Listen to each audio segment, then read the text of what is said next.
Pemirsa, sidang lanjutan oknum dosen yang didakwa membunuh suaminya sendiri kembali digelar di Pengadilan Negeri Medan dengan menghadirkan 4 orang saksi kunci. Di hadapan majelis hakim, salah satu saksi mengaku saat kejadian sempat mendengar suara rintihan orang minta tolong dari dalam kamar korban. Sedangkan keterangan saksi lainnya, Nike, kalau hubungan antara terdakwa Tiromsi Sitanggang dengan suaminya Rusli Maralen Situngkir selama ini memang tidak harmonis dan sering cekcok. Sidang kasus dugaan pembunuhan Rusman Maralen Situngkir oleh istrinya yang juga seorang dosen, Tiromsi Sitanggang, kembali digelar di PN Medan dengan menghadirkan 4 orang saksi. Dalam pembacaan dakwaan sebelumnya, disebutkan hubungan korban dan terdakwa memang tidak harmonis dan hal ini dibuktikan dengan keterangan dari salah seorang saksi, Nike, yang bekerja sebagai pegawai administrasi di kantor notaris milik terdakwa. Bahkan menurut saksi, selama hidupnya korban juga sering diberi makan nasi basi.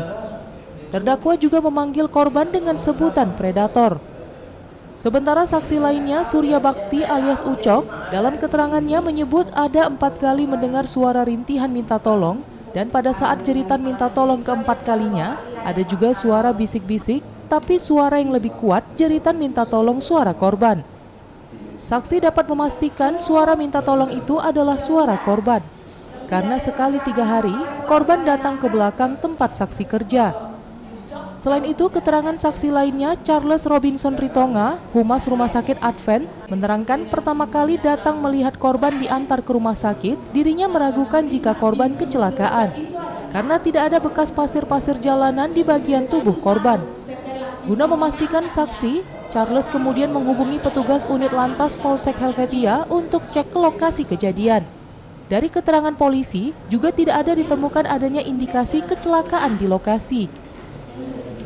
Pada saat kejadian itu, ada saksi yang mendengar jeritan minta tolong.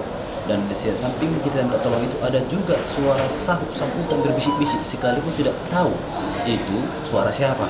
Tapi di dalam suara jeritan minta tolong tadi, itu adalah posisi kesakitan. Nah, yang kedua juga,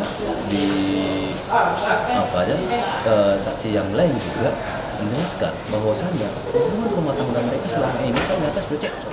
Ojahan Sinurat berharap agar majelis hakim yang memimpin jalannya persidangan ini tidak diganti agar perkara ini bisa diikuti secara utuh.